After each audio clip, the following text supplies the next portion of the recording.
Yes. Okay, cool. I'll do just camera, you do just sound. Sounds good. Going forward, we need to figure out who's doing camera. If I'm still doing camera on the days that you're doing sound, or Okay. if we just have it on widescreen. Yeah. We're very glad you're here, because I'm so thankful to get out. So I can do it. I don't want to do it anymore. Welcome, welcome.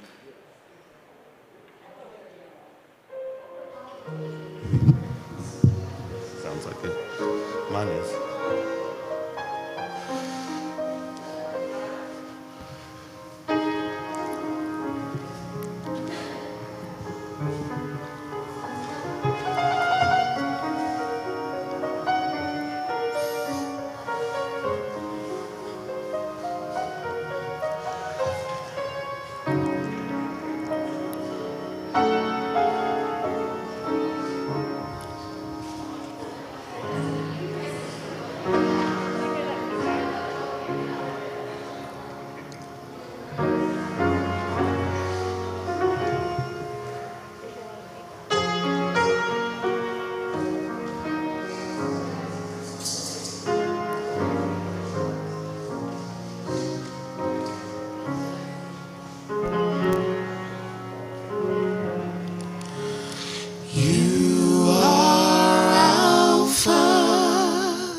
Good morning and welcome. Lively bunch. And welcome to those of you joining us virtually and those of you present here at All Souls Unitarian Church of Indianapolis. I am Crystal Francis. My pronouns are she, her. I will be serving as the worship associate for today's service, together with Reverend Katie Romano Griffin, our senior minister, pronouns she, ella. We are your worship team on the chancel today. If you're visiting us this morning, we are glad you are with us. We invite you and everyone present to please complete a connection card. It's the really bright green at the end of the pew. This helps us know how to best stay connected and support you on life's journey. We welcome you and invite you to bring with you this morning your whole self as you join us in worship. Please know that if you would like some extra support for this life's journey, our caring team is an extension of the ministry team and is here to support you.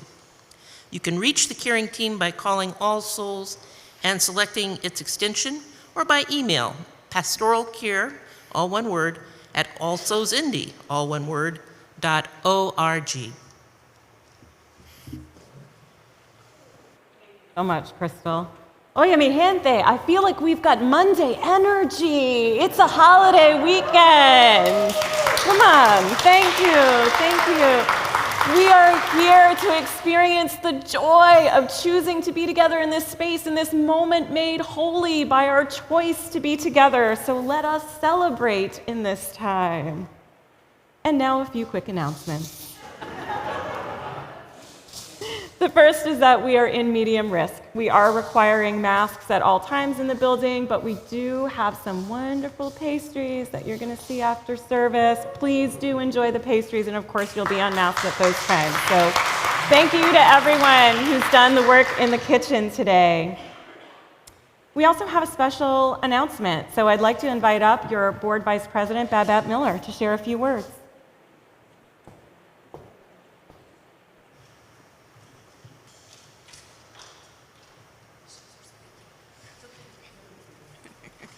Good morning, everybody. Can everybody hear me okay? I wasn't very close to the mic. Good morning. So this morning, I am proud and happy to be here. It's a beautiful holiday weekend, that's for sure. And I stand here in front of you as two things that I was not the last time I stood in front of you. Number one is I am a grandmother. And let's not forget we have a grandfather too. My husband Tom is here as well. She was born yesterday, a baby girl, 6'09", 6 pounds. We are very excited, as you can tell. The other thing I stand here in front of you, and what I am now is not what I was when I was here before, is that I'm a human being without a right. And I'm here because I don't have a right to choice anymore. So this is something that is dear to my heart. It's more dear to my heart because I just met that new little baby yesterday, and I thought, oh my God, this is such a big burden to put on those itsy bitsy shoulders. However, I flipped that, and I've decided to become the stone that she steps on so that she can be better. So I just want to give this to you guys. All of the board members are so excited about this. Earlier this month, a member from All Souls connected to the ACLU of Indiana brought to us information about a suit that they were bringing against the state of Indiana using the RFRA Act. We're all familiar with the RFRA Act, so we're turning it on its head, and we are joining a suit. At least right now, our minister and our board of directors have given the blessing, the everything we have to have Reverend Katie tell them that her name can be on there as a complainant against this new law. She's doing that just as a UUA minister, but not just that. She's doing it as a minister of All Souls Unitarian Church. This is historical for us, you guys. This is something that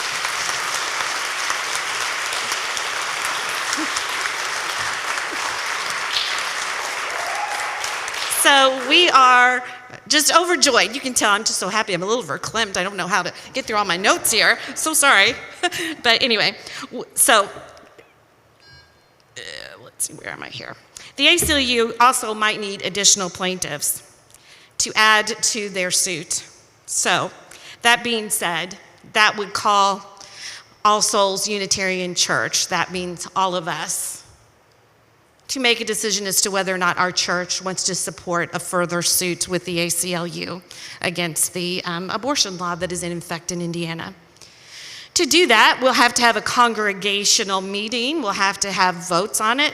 But first, we'll have to have conversations. And these conversations are going to be, number one, hard. but they're going to be meaningful. They might even be a little bit confrontational. But like our covenant says, we're going to come in at this with love and with service, and we are going to do our best to get through this and to come to a good answer for our congregation. To accomplish that, we will have a question and answer session on September the 11th after the service, so please join us. We'll have someone from the ACLU, hopefully, who can answer any questions that you might have. In addition, on September the 14th, we will have a Zoom call. That will be Zoom only, guys. So if you are watching us remotely and don't feel comfortable coming to church, please join that Zoom call. And should we need another information session, we will announce that later. But that's our plan right now, you guys. So again, this is a historical moment for All Souls, and thank you for letting me be here.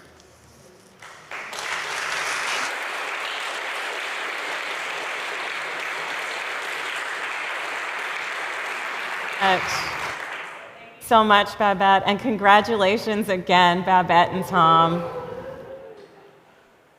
In the spirit of welcome, I'd love it if you can help me welcome our guests today, especially our speakers. The praise team and Rodney are back. We saw Rodney and some of the praise team last week. Thank you. And I'd also like to introduce you to Clockwork. I think some of you may have met them last week. Clockwork came to service. Clockwork is a queer and non-binary musician and culinary artist based right here in Indianapolis. Much of their work is centered on evoking a sense of presentness in consumers, as well as shining a light on the absurdity in the world around us. Clockwork is also an oboist. This is not mine. And when they're not creating, they have a day job as the Director of Creative Talent and Equitable Practices at Arts for Learning, Indiana. They'll be joined today by C.S. Stanley. C.S. is co-founder of Indie Walls, an art space committed to equitable treatment of those in the arts. Indie Walls is for artists who actually, some of the artists from Indie Walls, their art is displayed and for sale today in Harris Hall. So please do take your time, really be with the pieces as you're in the space, enjoying your pastry and your coffee, and let some of the gorgeous art that is gracing our space with very important messages in the artwork, please invite that into your hearts, into your spirits, and maybe even into your homes.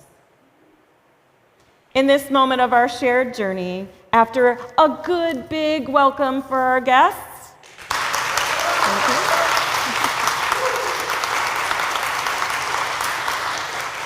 may each person present feel witnessed and honored, because wherever you are on your journey, may you remember that if you're here for the first time or the 1,000th, whomever you are, whomever you love, whatever your ability, gender, beliefs, political affiliation, or documentation status, you truly are welcome here in this loving community. Please let us rise in body or spirit now and greet our neighbors, especially our new friends or returning friends.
I invite you I invite you to please rise in body or spirit as we sing together hymn number 123, Spirit of Life.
Let us enter the space of worship more deeply with these adapted words of the Reverends Ninan Soto and Megan Foley.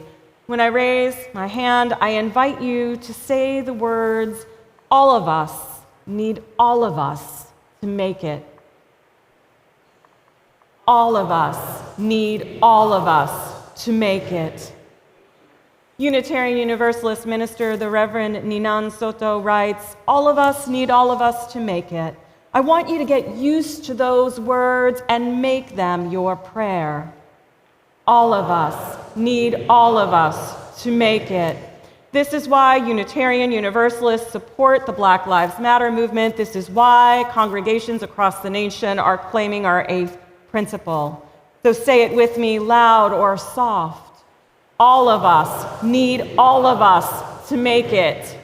In a world where some of us are targeted for struggle and brutality while other of us benefit, flourish, and find joy, we pray, all of us need all of us to make it.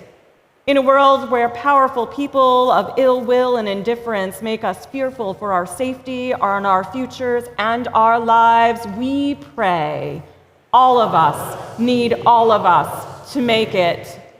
In the excruciating space that lives between seeing and naming and hearing and changing, we pray, all of us need all of us to make it.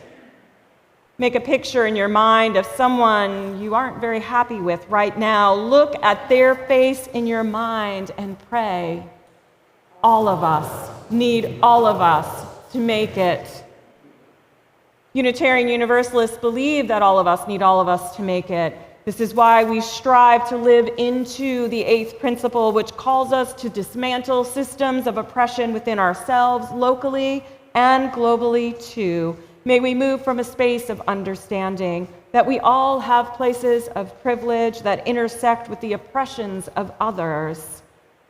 And may we hold this truth tenderly and with responsibility, knowing too that some of us are more marginalized than others. Knowing this and knowing that all of us need all of us to make it, let us worship today in the spirit of co-liberation with our intentions on dismantling the spaces within and beyond where dominant culture lives. All of us need all of us to make it. Amen.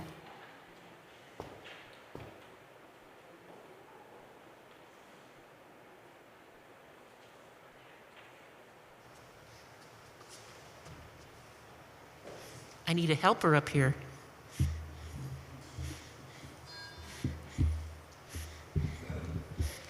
Who's very busy right now, but can you take a moment?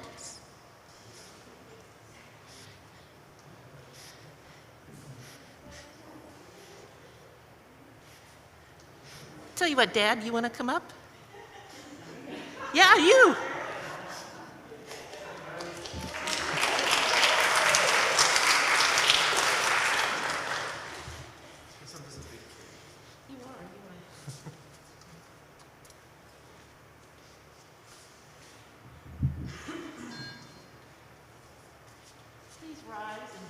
Spirit as we share these words by James Villa Blake. Love is the spirit of this church.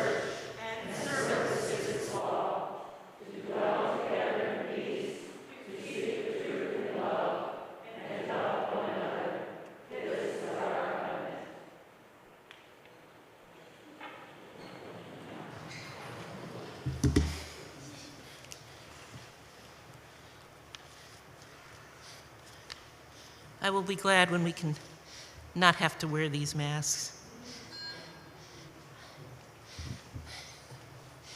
When I was still a little girl, I understood what the word scab means. Do you know what it means? Well, it's a negative term for replacement workers brought in by an employer when the regular workers are on strike because they have a disagreement. I want to share with you how I learned what scab, strike, union, picket line, and contract means. My dad worked for the American Can Company in Indianapolis near Garfield Park.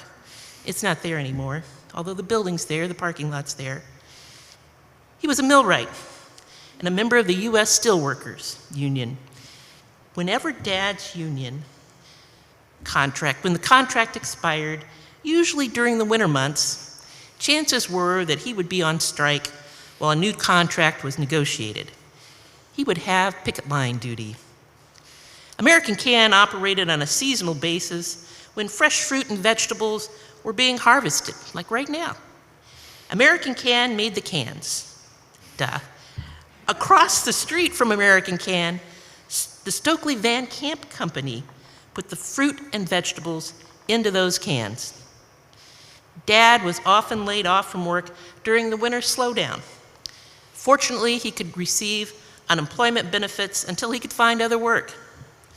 The Steelworkers Union and Union Eye Care, as well as American Can, each awarded academic scholarships, which helped me attend college.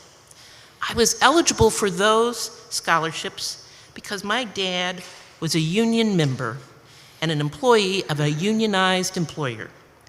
I am grateful to both sides of labor that allowed me to graduate from college debt-free. UU principles support the inherent worth and dignity of every person, including, and maybe especially, workers, who are at the mercy of employers for their work conditions. Justice requires that people be fairly treated and compensated for their work.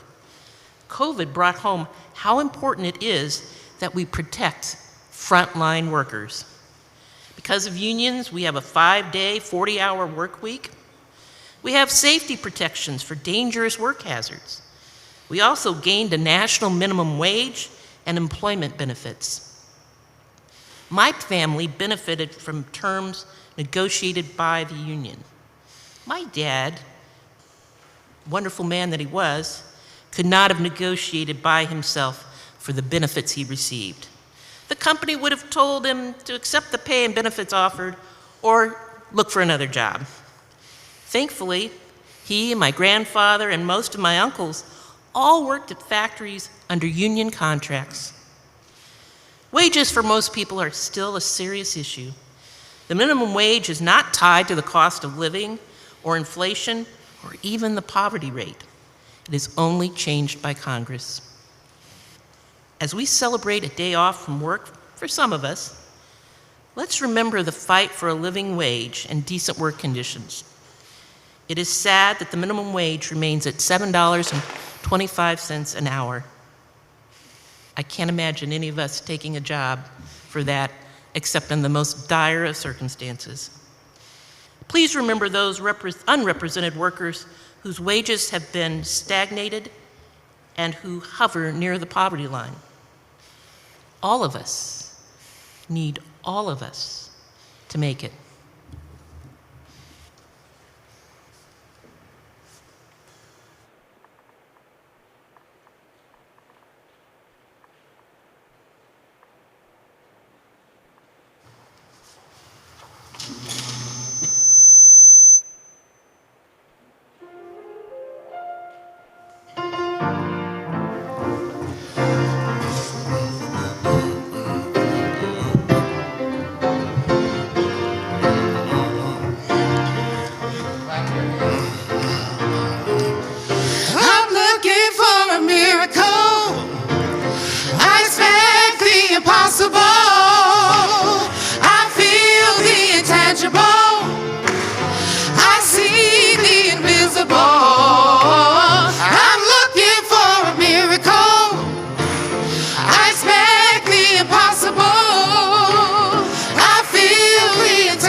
Just believe and receive it. God will perform it today.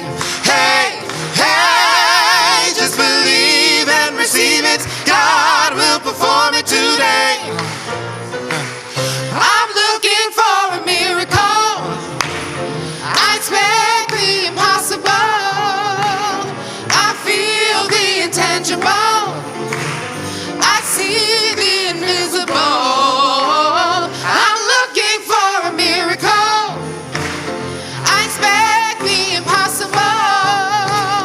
I feel the intangible.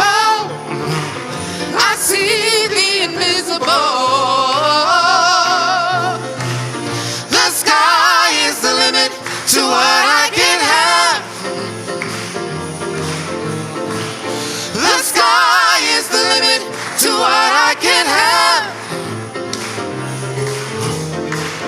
The sky is the limit to what I can have.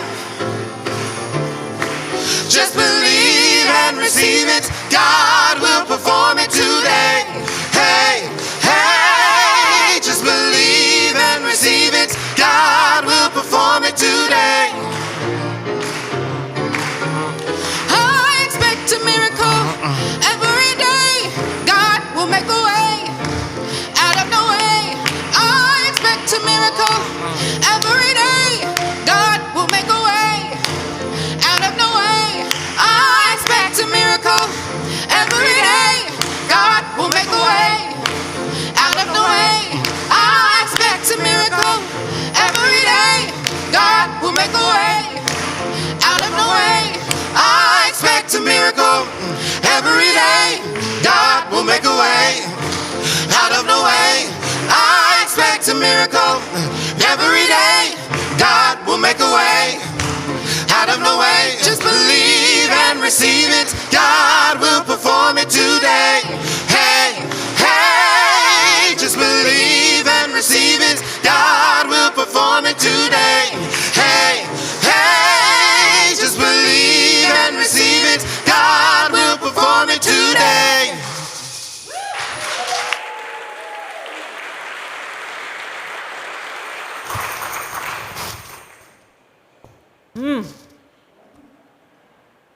Looking for a miracle every day. Yes, yes, yes. Yes. Great maker of ways. As we bring that energy into this moment that we set aside each week to hold the joys and sorrows of this congregation and the world beyond, let us also hold that energy of joy in the struggle, not joy for the struggle, but joy in the struggle, keeping our awareness and our curiosity tuned in for the way that is co-liberating, the way that is freeing, the way that generates more love in this world for us and for others. May there be more of a way, an easier road to recovery for Tom Cody, who is recovering from surgery right now at Community North Hospital. Let us hold Tom in our hearts and in this field of energy. Let us hold in this field of energy our guest, C.S. Stanley, and his family as they recover from an accident that they were involved in recently. In this field of energy where there is a maker of ways, making things easier, creating a path to healing for all, let us also hold Annie Rayhill, who has had another loss in her family. Please hold Annie and the whole Rayhill family in this field. I invite you to hold into this field the many people whose lives were taken this weekend by gun violence in the city of Indianapolis and all of their families. Maker of ways, help us to end this violence on our streets every single day. Maker of ways, I invite you all to hold in your hearts my family, which is navigating another loss. My Tio Jose passed this week. In the larger world, we bring into this field of possibility, of a way out, of a way to healing, of a way for co-liberation and justice for all the people of Jackson, Mississippi, who due to flooding, systemic racism, and years of institutional neglect, do not have water indefinitely. The people of Bend, Oregon, who are struggling after the shooting at Safeway. The more than 1,000 people who have died and their families, plus the many times that number of people displaced due to flooding in Pakistan. The news is not covering this, but we must bring this into our field of experience and think on how we can co-liberate our loved ones, our siblings in Pakistan, in our community, and across the world. Almost a third of the country is underwater. In the US, we know that many are still suffering in the South, Midwest, and Southwest without clean water. They're suffering with droughts and flooding due to climate change, too. All of us need all of us to make it. All of us need all of us to make it. Adrienne Rich once shared, "My heart is moved by all I cannot save. So much has been destroyed. I cast my lot with those who age after age, perversely with no extraordinary power, reconstitute the world." Maker of ways, help us remain in the field of energy where we know that all of us need all of us to make it. May we find the strength in that truth, time and again, to reconstitute this world and become the miracle we are seeking. May it be so. Amen, and blessed be.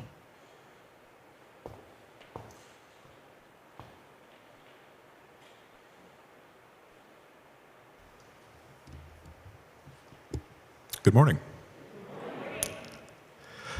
Does everybody have an instrument? Even if you don't have an external one, that's right. We all have so many instruments. We have voices and hands and feet and, right, body percussion. What about down here? Yes. We've got some instruments for, the youngest among us. I want to invite us here in a minute to just freely improvise. I'm going to play a little bit on my oboe and just fill the space with some joyful noise here, whatever you feel like contributing. I would, though, is this going to come off? Is this going to come off? No. Yes? Yes. Could we ask and see what do you like about music? Could you give us some inspiration for this improvisation? That's okay. Ian, what do you like about music? Is there anything?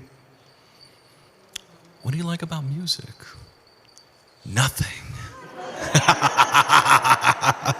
I love it. What do you dislike about music? What do you not like about music?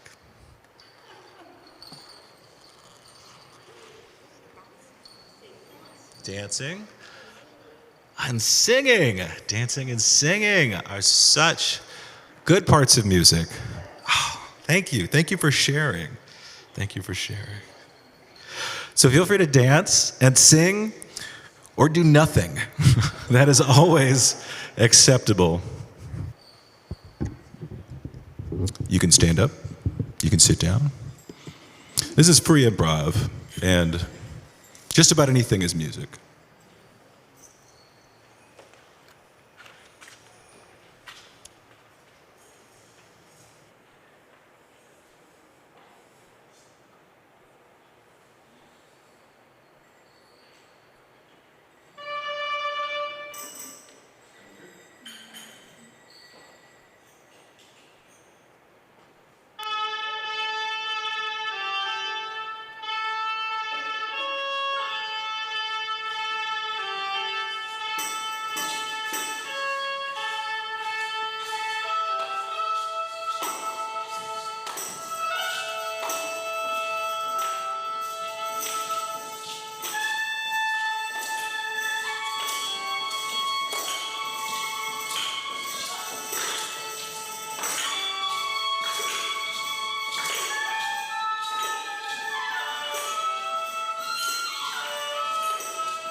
thank you for indulging me in that. Thank you for indulging all of yourselves in that, creating some joyful noise in this space, inviting some free form and creativity.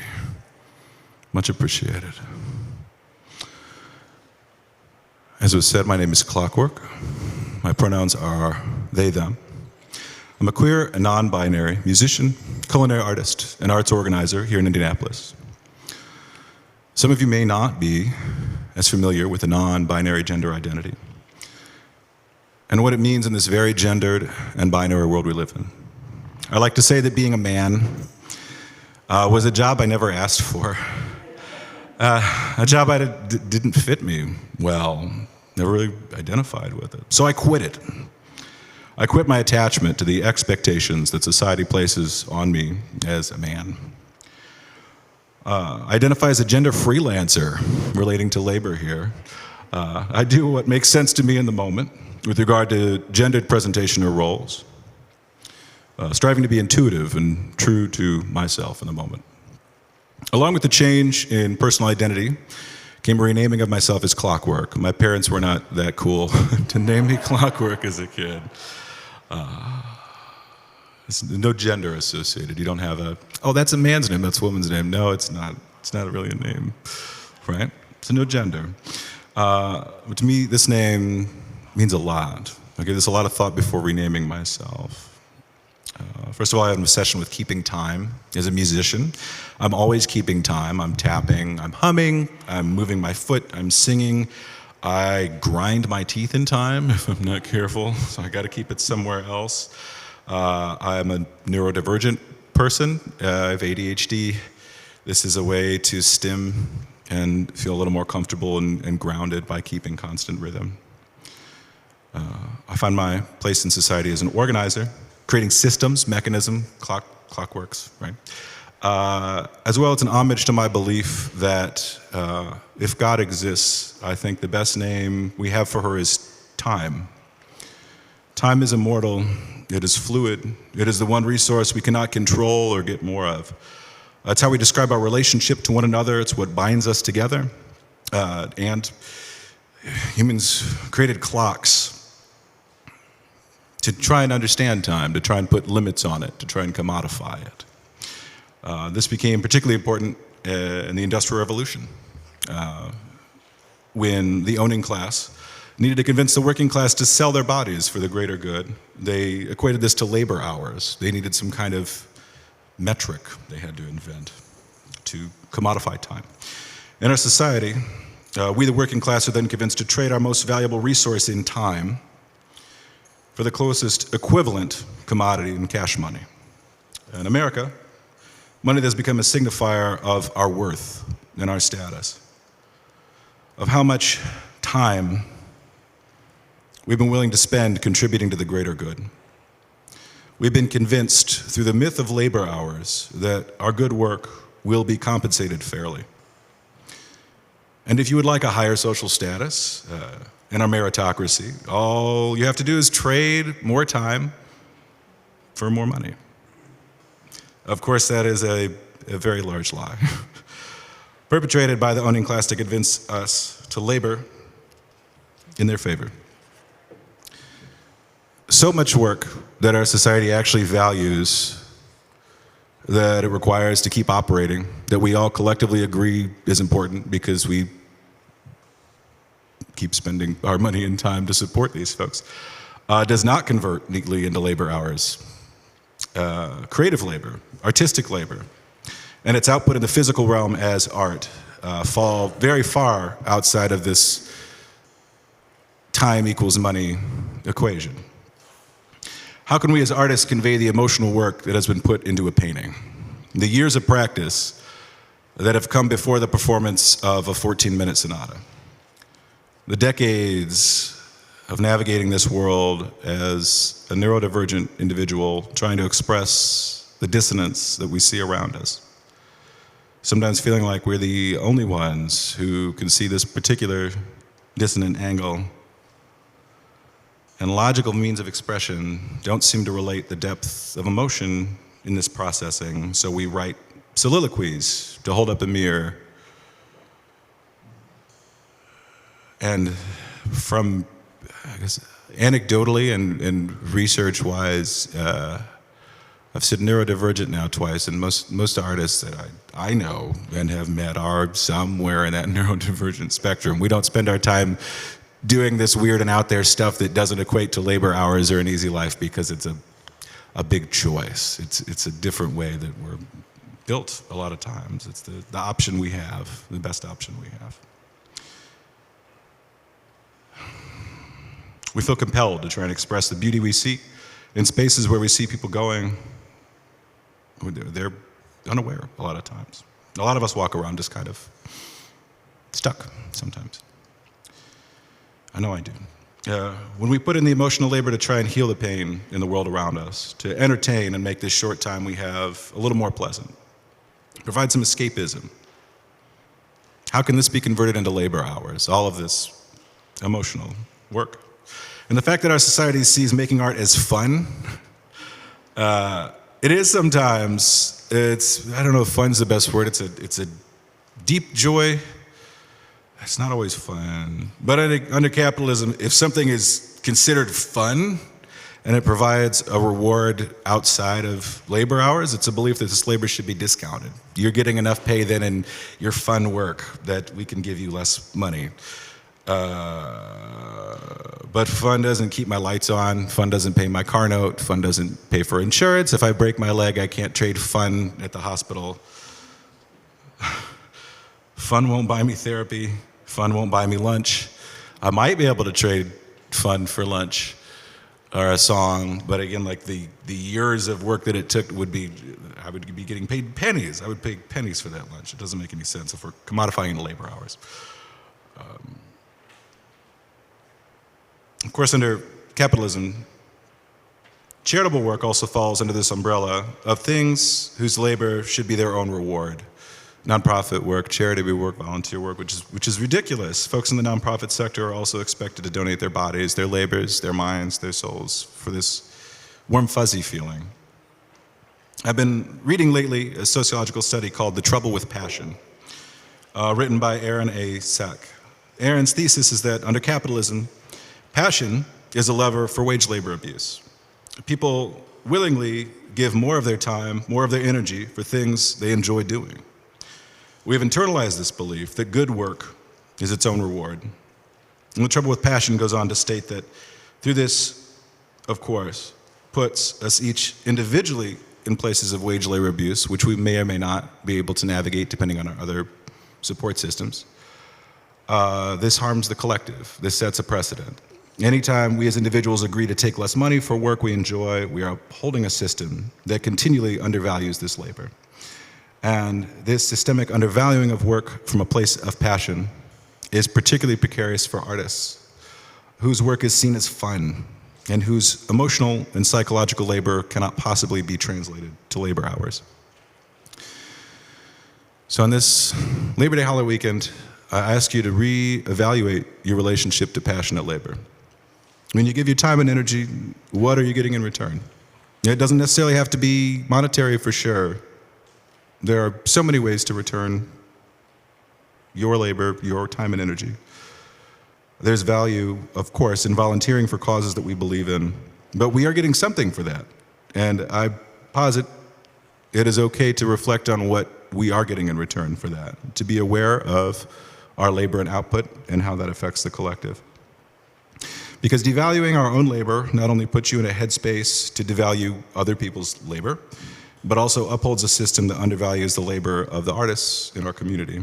And only through collective reframing of passion's relationship to labor can we assure that those most creative around us can be treated with the humanity that we all deserve. Thank you.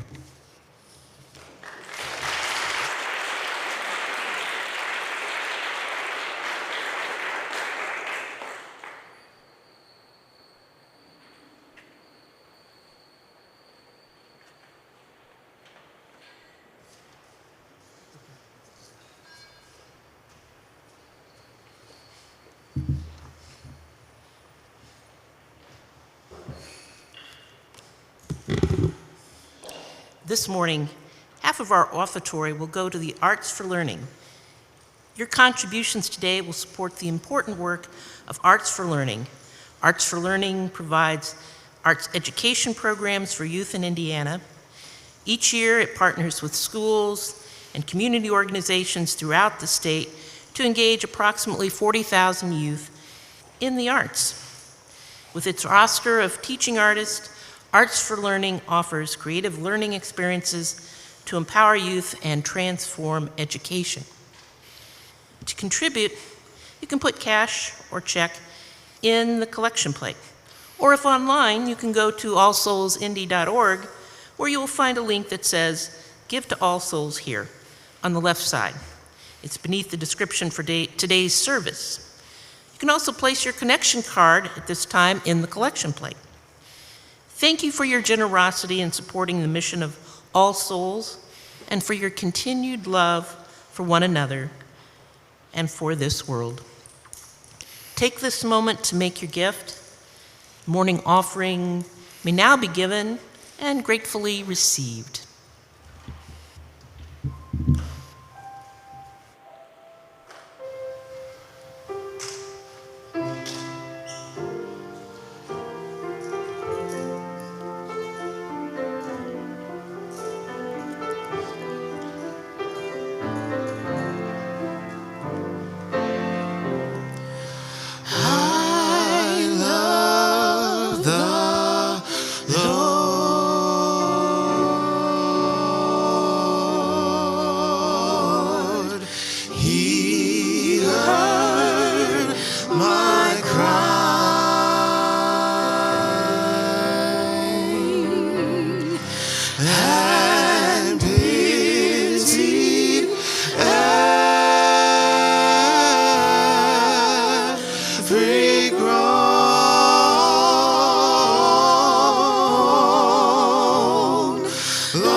His throne.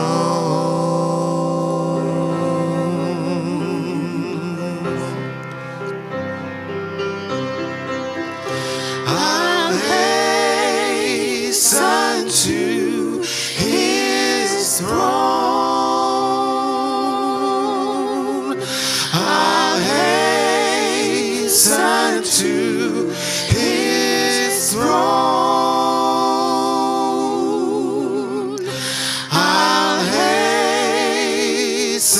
To His throne.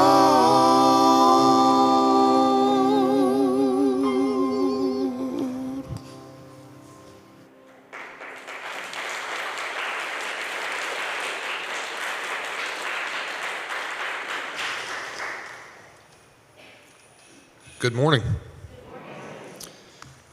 Thank you, everybody, for having me out. My name is C.S. Stanley, and I'm an artist. I'm also a laborer. Labor is the superior of capital, deserves much the higher consideration. While that sounds like something Karl Marx would say, that was Abraham Lincoln. Some Hoosiers don't appreciate the value of labor, but the statement amplifies when talking about creative labor in the arts.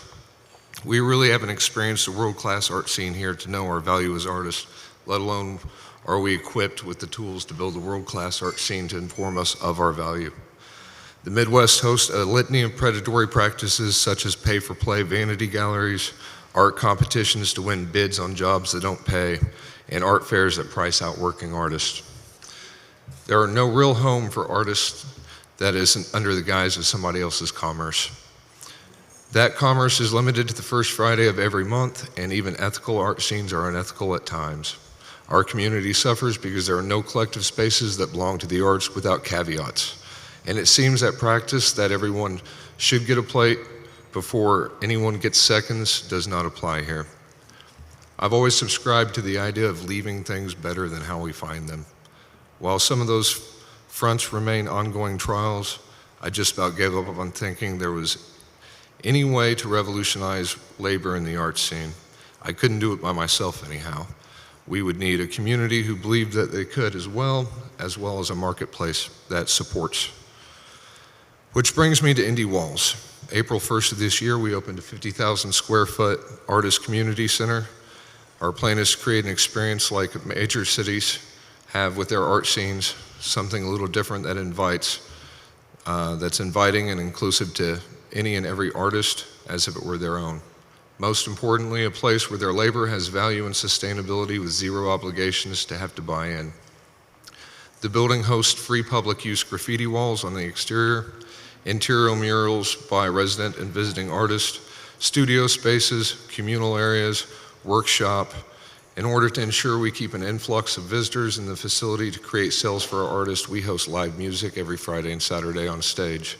There are no fees to utilize the space if you're an artist or a musician, and we host free art vendors hall during every event. Another problem for local artists is trying to survive through the winter. Most opportunities dwindle as the weather gets colder. In order to combat that, for the month of October, we're building a haunted house. It's a co-op. All proceeds and admissions will be split equally with every worker, with the admission costing only $10, so we don't price out the neighborhood we're located in. Funds generated from this attraction will substantially help everyone involved get through a tough winter. We try to run the building very much like a commune because we understand the value of collectivism and enriching the neighborhood we share. Through collective bargaining through the building, we can boycott unethical practices in the arts scene. We plan to launch library boxes, community gardens, and free movie nights in the spring. We're determined to create a sustainable future for any working artist in the city and for every working artist through reinforcing ethical work practices and creating value in labor. I think I'd cover everything about the building, but if you get a chance after the service, please check out some of the artists in our building, and if you get a chance, come out and check out the location. Thank you very much.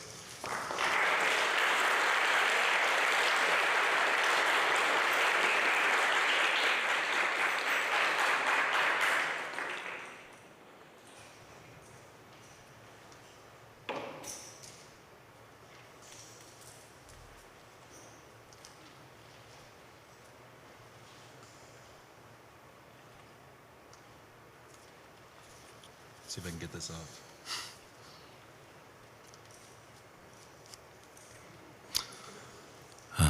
For our closing today, if you have seen the insert on Tizay, not a super popular, well-known in Indiana style of worship. There is a write-up on it there, just paraphrasing Wikipedia. But it's enough information to jump on. Tizay worship is Christian, but quasi-influenced by Buddhist practices, World War II. It's just a way of centering and playing song and singing together. I'm going to loop a bit of this piece on my oboe. We'll let it sit for 5 minutes or so, kind of like before. Sing what you'd like. If you can catch a tune in what I'm playing, it's a new song, so maybe not. Or play some percussion, or just sit to yourself. That's okay. And this will be followed by a period of silence, as is traditional in Tizay meditation.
It's amazing all you can hear in silence, isn't it? Thank you. Thank you all.